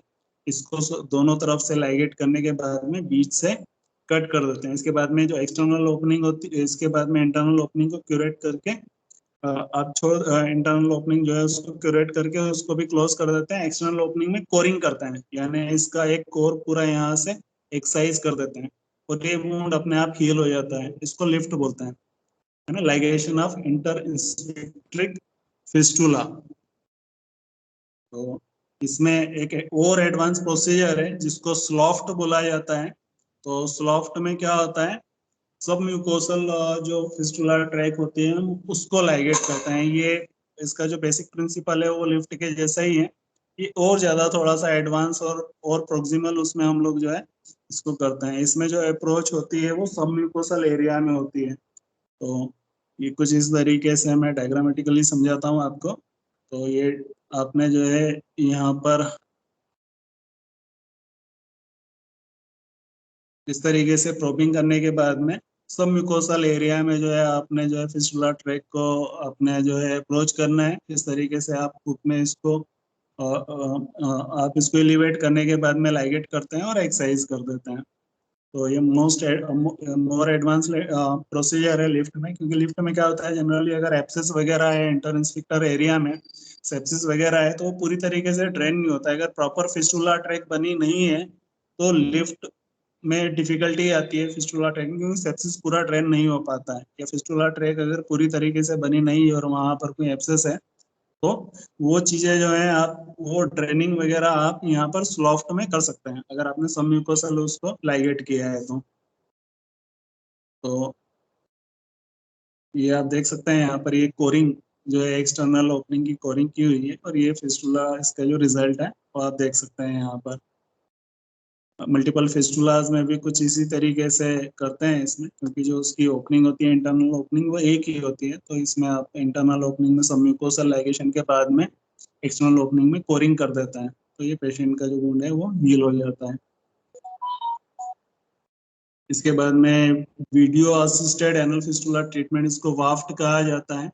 इसमें जो इंस्ट्रूमेंट यूज होता है वो कार्ल स्टोर्ज वीडियो इक्विपमेंट होता है, विंड्रो फिस्टुला स्कोप होता है, यूनिपोलर इलेक्ट्रोड होता है और एंडो ब्रश होता है। तो ये जो विंड्रो फिस्टुला स्कोप होता है इसमें एक जो एंड होता है आपका वो फ्लशिंग के लिए होता है। यहाँ पर जो है ग्लिसरीन और मैनिटोल 1% जो है इसका 5 लीटर की जो कैन होती है या थैली होती है उससे इसको कनेक्ट कर देते हैं विजुअलाइजेशन के लिए।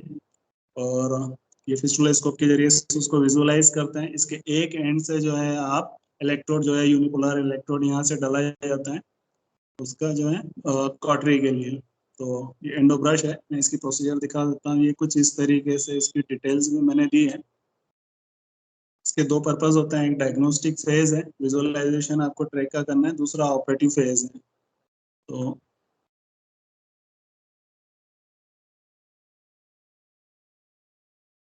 इसका एक्चुअली वीडियो है, मैंने वीडियो यहाँ पर नहीं डाला है इसका। तो एक ये होता है फिल, एक इसमें फिस्टुला ट्रैक लेजर क्लोजर होता है। तो फिस्टुला ट्रैक लेजर क्लोजर में क्या होता है, इसको फर्स्ट टाइम जो है इंडिया के हमारे डॉक्टर अश्विन पोरवाल है, इन्होंने इंट्रोड्यूस किया था।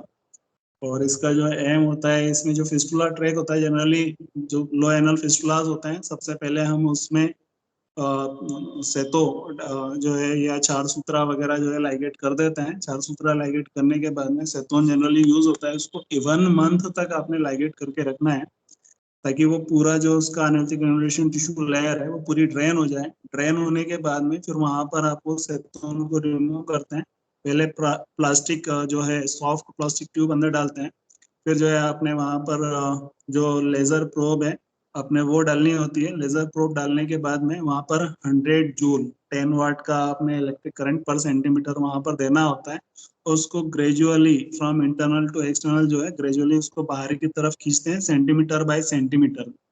तो इस तरीके से जो है वहां पर जो है पूरा जो है वो कॉटरी कर देते हैं। और इंटरनल ओपनिंग को हमने क्लोज कर देते हैं। इंटरनल ओपनिंग को आपने क्लोज कर देना है, उसको सुचेट कर देना है। एक्सटर्नल ओपनिंग को आपने ओपन करना है ना। एक्सटर्नल ओपनिंग उसमें ओपन रहती है। तो इसमें एक्सलेंट हीलिंग देखने को मिलती है अदर टेक्निक के अपेक्षा। अपार्ट फ्रॉम दिस जो एनल स्फिक्टर होता है उस वो भी प्रिजर्व रहता है, उसको इंजरी ज्यादा नहीं होती है। तो पोस्ट ऑपरेटिव जो इनकंटिनेंसी होती है वो देखने को नहीं मिलती है ना। तो इसके अलावा जो है इसमें इसके जो ड्रॉबैक हैं, बर्निंग होती है इसमें। पोस्ट ऑपरेटिव जो सबक्यूटेनियस एब्सेस होता है वो तो उसकी ड्रेसिंग वगैरह थोड़ा सा डिफिकल्ट होता है इसमें। तो इसके अलावा इसी का इन्होंने और एडवांस मेथड जो है डॉक्टर अश्विन पोरवाल ने बताई है। इसमें डिस्टल लेजर प्रोक्सिमल लाइगेशन पूरी तरीके से उसको क्यूरेट करना है, ब्रश से सारे डेब्रिस को रिमूव करना है। तो डिस्टल पोर्शन में आपने जो है इंटरनल जो ओपनिंग होती है उसको आपने लाइगेट करना है, क्लोज कर देना है। और जो सिर्फ एक्सटर्नल वाला पोर्शन है आपने सिर्फ उसी में लेजर के जरिए से जो है उसको बंद करना है। तो इसके अलावा जो है stem cell application of fistula. तो स्टेम सेल्स जो होते हैं ये बहुत रिसेंट और एडवांस ट्रीटमेंट है इन मॉडर्न साइंस, बहुत एडवांस है। यहाँ पर जो मीजनकाइमा स्टेम सेल्स होती हैं इसको जनरली जो है बोन मेरो से या तो डोनर से लिया जाता है या फिर पेशेंट की ही बोन मेरो से इसको रिसीव किया जाता है। तो मीजनकाइमा और फैटी टिश्यू से जो है इसको लेते हैं स्टेम सेल्स को। तो ये जो स्टेम सेल्स होती हैं दो प्रोसीजर हैं इसमें, एक इंट्रावेनस सिस्टमिक प्रोसीजर है और एक इंट्रालीजनल प्रोसीजर है, जहाँ पर लीजन या फिस्टुला टेक में डायरेक्टली जो है हम इसको इंसर्ट करते हैं स्टेम सेल्स को। तो इंट्रावेनस जो होता है ये जिन्होंने इसको इन्वेंट किया है स्टेम सेल्स को, ओसिरिस जो थेरेपेटिक ग्रुप है, अभी सिर्फ वही लोग यूज कर रहे हैं, इसको इस्तेमाल कर रहे हैं। इसकी मैंने कुछ इमेज भी डाली है यहाँ पर। तो ये इस तरीके से इन्फ्लामेशन क्रिएट करके वहाँ पर हेल्थी टिश्यूज को जो है अट्रैक्ट करता है, वहाँ पर अट्रैक्ट करने के बाद में हीलिंग प्रोसेस को प्रमोट करता है स्टेम सेल्स जो है।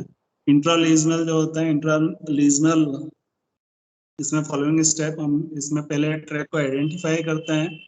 इसके बाद में उसको क्यूरेटेज करने के बाद में इंटरनल ओपनिंग को क्लोज कर देते हैं। वाइक्रिल 2 जो सूचर्स होते हैं उसके जरिए से। इसके बाद में सेल सस्पेंशन को इमीडिएट यूज करना होता है ना, क्योंकि अगर वो सिरिंज में ही अगर वो सेटलिंग हो जाएगी तो फिर इतना इफेक्ट आपको नहीं मिलेगा। तो इमीडिएटली इसको जो है इंट्रालीजनल जो है इंजेक्ट कर देना है। तो इसमें एपकोट 20 पेरोमो ये सिरिंज यूज होती है। तो इसको जो है इसमें half of the total cells जो होता है वो इंटरइंस्पेक्टिव ट्रैक में सीधे डायरेक्टली इंजेक्ट करते हैं। और जो हाफ रिमेनिंग पोर्शन होता है वो ट्रैक वॉल में जो है उसी के डायरेक्शन में आपने इंजेक्ट करना होता है ना। not deeper than 2 mm. तो इससे क्या, और इन सम केसेस भी परफॉर्म्ड है ceiling of the fistula track with fibrin adhesive. और इसमें कुछ केसेस में जो है फाइब्रिन एडहेसिव के जरिए से इसकी सीलिंग भी की जाती है। तो सीलिंग के भी दो मैं आपको बताना भूल गया, जो फाइब्रिन सीलिंग होती है उसमें सील करने की वजह से क्या होता है, एक तो वहां पर जो दूसरी चीजें जो डेब्रिस इकट्ठा होता है वो एक्यूमुलेशन उसका नहीं हो पाता है। तो यहाँ पर ये मैंने प्रोसीजर बताई है। ये इंजेक्शन जो है कोट सिरिंज है, इसके जरिए से इंट्रालिजनल यहाँ पर जो है स्टेम सेल्स इंजेक्ट किया गया है। इंजेक्ट करने के बाद में ये रिजल्ट पेशेंट का यहाँ पर देखने को मिलता है।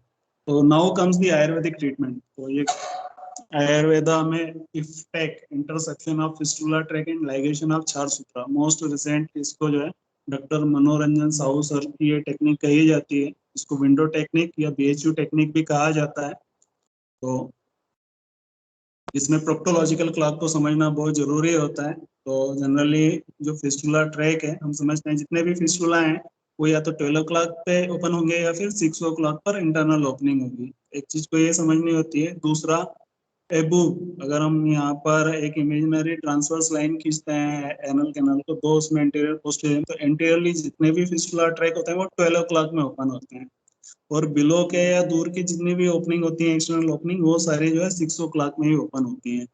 इसको समझने के बाद ही आप इफेक्ट कर पाएंगे।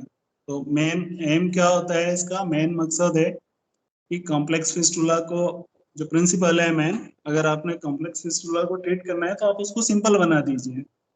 उसको सिंपल बनाने के लिए हम क्या करते हैं, इंटरस्पेक्टिक अप्रोच यहाँ पर जो है, जो लिफ्ट में हमने अप्रोच ली थी वही अप्रोच यहाँ पर भी करनी होती है। तो इसके एडवांटेज क्या होते हैं यहाँ पर, इंटरस्पेक्टिक इसमें यहाँ पर अप्रोच करने के बाद में हम यहाँ पर, वहाँ हमने सुचर और डिवाइड किया था, यहाँ पर हम सिर्फ एनल और जो इंटरस्पेक्टिक अप्रोच है यहाँ पर जो एक क्षार सूत्रा लाइगेट करता है, जो एक्सटर्नल ओपनिंग की ये जो एक्सटर्नल कैनाल है इसको जो है हम क्यूरेट करने के बाद में इसको छोड़ देते हैं। या अगर क्यूरेट नहीं करना है तो आपने सिर्फ थ्रेड डालनी है 1 वीक के लिए, तो इसके बाद में थ्रेड को रिमूव कर देना है और इसको छोड़ देना है। तो इसके जो फायदे हैं, आप इसको लोकल एनेस्थीसिया में कर सकते हैं, लेस पेनफुल है, सिटिंग्स बहुत कम लगती हैं। जो कन्वेंशनल थेरेपी होती है हम उसको महीनों चलती हैं, वो 6-6 महीने 8-8 महीने।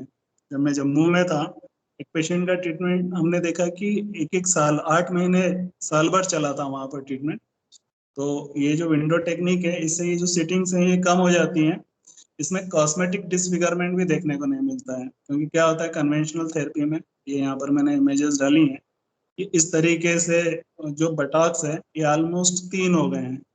कन्वेंशनल थेरेपी में फिस्टुला तो ठीक हो गया, लेकिन जो उसका कॉस्मेटिक जो ब्यूटी थी वो खराब हो गई, है ना। इसी तरीके से यहाँ पर ये एंटीरियर फिस्टुला था, तो इसको ट्रीट करने के लिए जो है ये स्क्रोटम को हमको बाइफरकेट करना पड़ा यहाँ पर। तो ये जो स्कार, जो डर्टी स्कार बनता है या ये जो कॉस्मेटिक डिसफिगरमेंट है, ये जो विंडो टेक्निक है इसमें ये नहीं मिलता है देखने को। इसके बाद में आप आउट पेशेंट डिपार्टमेंट में कर सकते हैं, हॉस्पिटलाइजेशन की जरूरत नहीं होती है और लेस इन्वेसिव है। सक्सेस रेट यहाँ पर भी मोर देन 96% इन्होंने बताया। तो मैं सर यहाँ पर सीधे वीडियो चला देता हूँ।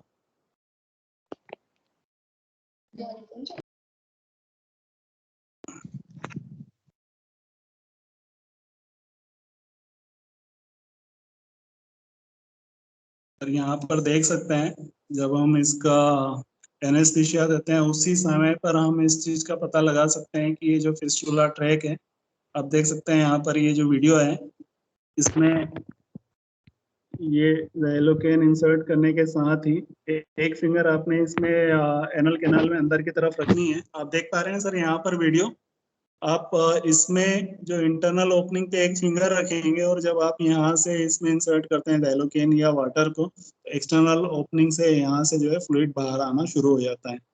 तो इससे हमको एक तो ये पता चलता है कि ये कितनी इसकी डेप्थ जो है, कहाँ पर आपको जो है इसकी जो ट्रैक है जो 6 o'clock पर ओपन हो रही है वो डेप्थ कितनी, और आपने कहाँ पर इसको जो है ट्रैक को जो है यहाँ पर इसको इंटरसेक्शन करना है। तो ये इंटरस्पेक्टिव ग्रूव में आपने यहाँ पर ब्लंट डिसेक्शन करना होता है, शार्प डिसेक्शन नहीं करना है। ब्लंट डिसेक्शन करने के बाद में यहाँ से आप अप्रोच करते हैं इंटरस्फिक्ट्रिक ग्रूव से फिस्टुला ट्रैक को यहाँ से करने के बाद में आपने सीधे डायरेक्टली इंटरनल ओपनिंग और यहाँ पर एक 4 सूत्र बांध देना है। जो एक्सटर्नल ट्रैक है आपकी, यहाँ पर आप इनिशियली 4 सूत्र लगा सकते हैं, लेकिन बाद में इसको 1 हफ्ते बाद रिमूव करना है। और ये जो एक्सटर्नल ट्रैक होती है ये अपने आप हील हो जाती है। तो इसी को विंडो टेक्निक कहा जाता है, जो इंटरस्फिक्ट्रिक ग्रूव से जो अप्रोच की जाती है यहाँ से। बहुत अच्छे एक्सीलेंट रिजल्ट हैं सर, आप यहाँ पर देख पा रहे हैं। और इसको इनिशियली आप इस तरीके से डायग्नोस कर सकते हो कि आपको यहाँ पर जो ब्लंट डिसेक्शन करना है वो कितना करना है। आप यहाँ पर जो है टेस्ट करने के बाद में सिरिंज को यहाँ पर आप छोड़ सकते हो। सिरिंज को छोड़ने के बाद में फिर आपने एक स्किन पे हल्का सा इंसिजन देने के बाद में आर्टरी फोर्सेप्स से उसको ग्रेजुअली जो है स्प्रेड करते हुए अप्रोच करनी है इंटरनल ओपनिंग की। इसका एक वीडियो मैंने और डाला है, बहुत एडवांस है यहाँ पर ये वाली जो टेक्निक है, और मनोरंजन साहू सर ने इसको इन्वेंट किया था।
हेलो सर, सुन पा रहे हैं आप?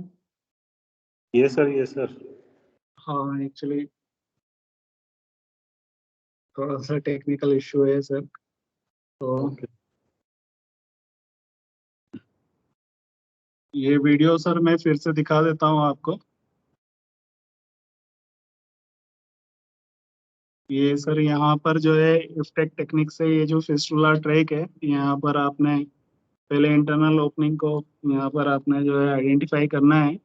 आइडेंटिफाई करने के बाद में ये देखिए यहाँ से सीधे आपने ब्लंट डिसेक्शन के जरिए से इसको इंटरस्फिक्ट्रिक ग्रूव से जो है फिस्टुला ट्रैक को अप्रोच करना होता है। यहाँ से जो है ये वाटर टेस्ट किया जा रहा है। यहाँ पर बीटाडीन जो है mix with hydrogen peroxide mix करके फिर इसको इंजेक्ट करते हैं, और ये यहाँ से फिस्टुला ट्रैक से जो है आपका इंटरनल जो ओपनिंग है यहाँ से ये देखिए आप डाइल्यूशन बाहर आ रहा है। तो इसके बाद में फिर जो है इसको इंटरस्पेक्टिव ग्रुप से हम ये फिस्टुला ट्रैक जो है इसको अप्रोच करेंगे। अप्रोच करने के बाद में ब्लंट डिसेक्शन जो है यहाँ पर करना होता है।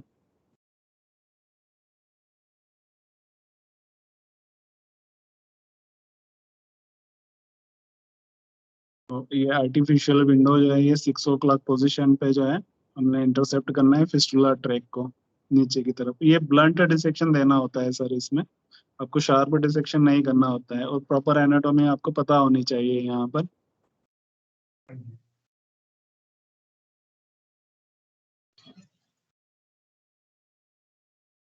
इस हिस्से में सर क्योंकि कोरुगेटर और क्यूटिस एनाई मसल के फाइबर्स भी होते हैं तो इन्फेक्शन के चांसेस भी होते हैं। तो ब्लंट डिसेक्शन से अप्रोच करनी है। अप्रोच करने के बाद में जो है यहाँ से ये देखिए यहाँ पर जो है विंडो बनाई गई है, और फिर टेस्ट कर देखते हैं विंडो से यहाँ पर फ्लूइड आ रहा है बाहर, आप देख सकते हैं। तो हमने देखा है कि ये जो फिस्टुला ट्रैक है ये पेटेंट है, पूरी खुली हुई है। यहाँ से इसमें आ रहा है, फिर प्रोबिंग करते हैं तो आप देख सकते हैं यहाँ पर एक प्रोब जो है यहाँ पर इंटरनल ओपनिंग से पास हो रहा है इसी विंडो से, और जो सेकंड प्रोब है वो एक्सटर्नल ओपनिंग से पास हो रहा है। तो अब यहाँ पर हम जो है दोनों फिस्टुला ट्रैक में 4 सूत्रा लाइगेशन कर देते हैं। तो इंटरस्फिक्ट्रिक और ये ट्रैक चूंकि साइज इसका बहुत छोटा सा होता है, तो ये कुछ ही समय में विद इन 1 month 2 और 3 सिटिंग में जो है ये फिस्टुला ट्रैक कट थ्रू हो जाती है और हील हो जाती है। और जो एक्सटर्नल ट्रैक होता है इसको क्यूरेट करने के बाद में जो है आप समटाइम्स यहाँ पे कोरिंग भी कर सकते हैं। कोरिंग करने के बाद में आप इसको अगर छोड़ देंगे तब भी ये हील हो जाएगा। तो ये देखिए सर, इसका जो वुंड है अगर आप देख पा रहे हैं तो यहाँ पर कोई कॉस्मेटिक डिसफिगरमेंट आपको देखने को नहीं मिलता है और वुंड जो होता है ये प्रॉपर हील हो जाता है।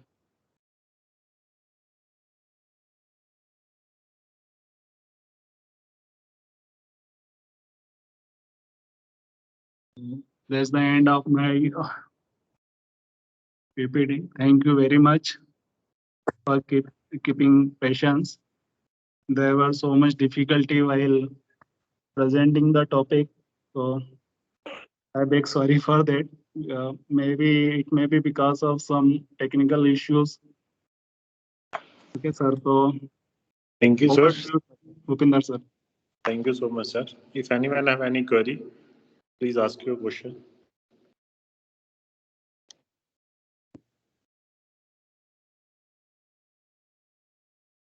Thank you, sir. Thank you for this wonderful presentation. Hope our student got more knowledge about fistula in ano. You explained each and every point of fistula in ano in a very simple way. Thank you, sir. I extend my gratitude to our guest speaker, Dr. Adil Khan, sir, to take out time from his busy schedule to grace the event. I hope, sir, whenever we need you in future, you keep us supporting like this. I also would like to express my gratitude to all the esteemed delegates of the webinar for their presence and contribution to make this webinar a great success. Thank you, everyone. So this week conclude our today's session. Thank you, one and all. Thank you, sir. Okay, sir.